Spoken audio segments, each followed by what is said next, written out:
আমাদের সুখে দুঃখে আমরা অনেক সময় দেখেছি ভারতের যারা নাগরিক তারা আমাদের পাশে থেকেছেন, আমাদেরকে সমর্থন দিয়েছেন। এখন নাগরিক আর প্রশাসন দুইটা কিন্তু দুই কেন্দ্রবিন্দুতে চলে। আপনারা দেখেন যে ছাত্র বৈষম্য বিরোধী আন্দোলনের সময় যখন বিগত প্রধানমন্ত্রী পালিয়ে যান ভারতে, তখন ভারতের টেলিভিশন কিছু চ্যানেল বলা শুরু করছিল বাংলাদেশে যেভাবে তালেবান রাষ্ট্র হয়ে যাচ্ছে আমরা এখানে মানে মারামারি করতেছে। কিরে ভাই, আপনি তো একজন সংবাদ পাঠক, আপনি তো একজন ইনফরমেশন ব্রডকাস্টার, আপনি তথ্য উপাত্ত সহ আপনি আমাদেরকে তথ্য দিবেন যে আসলে বাংলাদেশে তা উত্থান হয়েছে না।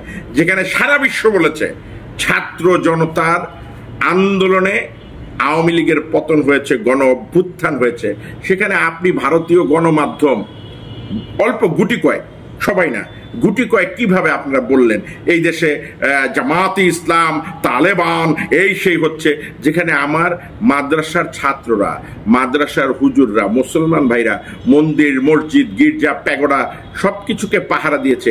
সেখানে আপনারা কি করে বলেন বন্ধু রাষ্ট্র যদি হন আপনাদের মিডিয়াতে যে আমরা এগুলাকে হচ্ছে গিয়ে ধ্বংস করতেছি বা আপনারা নিরাপদ না।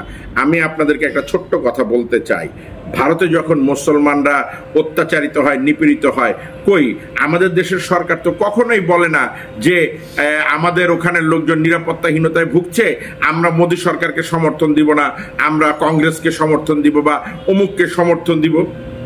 এটা কোন পররাষ্ট্রনীতি বা এটা ধরেন কোন রাজনীতি আমি বুঝি না।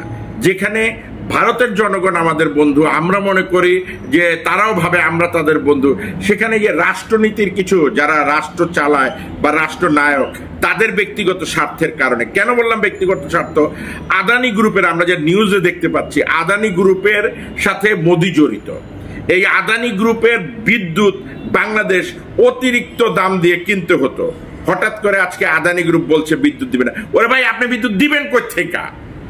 আপনি যে আমার দেশ থেকে এত টাকা চুরি করে নিয়ে গেছেন, বর্তমান সরকার যখন এখন টান দিবে আপনাকে, তখন তো আপনি লুঙ্গি গুটে পাবেন না, সময় পাবেন না। আপনি বলতেছেন যে আপনি গুটায় ফেলছেন। ওরে ভাই, আপনার তো গুটানোর সময় হয়ে গেছিল, কারণ আপনি না গুটাইলেও তো আপনাকে গুটাইতে হইতো। কিছু মানুষ আছে কিন্তু চালাক, দেখবেন থাপ্পড় খাওয়ার আগেই কয় ভাই আমি এই জায়গায় থাকতে চাই না, এই জায়গা আমার পছন্দ হয় না, কারণ আপনি থাকলে তো থাপ্পড় খাইবেন। সো দ্যাট এই বন্ধু যেটা আপনি বললেন যে আমাদের প্রকৃত বন্ধু পাওয়াটা আসলে খুব কঠিন। আমরা একটা, আমি মনে করি, অভাগা জাতি, আমরা বারবারই প্রতারিত হই, এই বন্যাটাও সে প্রতারণার শিকার। তবে আমি আজকে একটি নিউজ দেখেছি, আমাদের বহির্বিশ্বে যারা রেমিটেন্স যোদ্ধা 1,55,00,000, সম্ভবত 436 বা 37 জন, আমার যদি ভুল না হয়ে থাকে, তারা সবাই বলেছেন তারা 1000 করে টাকা দিল নাকি এরকম, যে বাঁধটা আপনার হচ্ছে গিয়ে এই নোয়াখালী অঞ্চল দিয়ে, বাঁধটার নাম আমি ভুলে গেছি, সেই বাঁধটার অপোজিটও একটা বাঁধ তৈরি করা যাবে। অনুরূপভাবে তারা যদি আরেকবার টাকা দেয় এবং যেই টাকাগুলো পাচার হয়ে গেছে বিদেশে, সেই টাকার কিঞ্চিত পরিমাণও আনা যায়, আরেকটি ফারাক্কা বাঁধ হয়ে যাবে। তো প্রবাসীদের সাথে আমিও একমত পোষণ করে বলছি, আমাদের রেমিটেন্স যোদ্ধারা বিশাল যুদ্ধ দেখিয়েছে বলে এই সরকার নড়বড়ে হয়ে গিয়েছিল।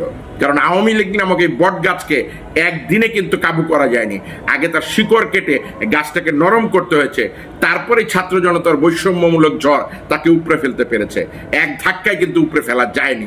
সো দ্যাট এই রেমিটেন্স যোদ্ধাদের অনেক বড় ভূমিকা আছে।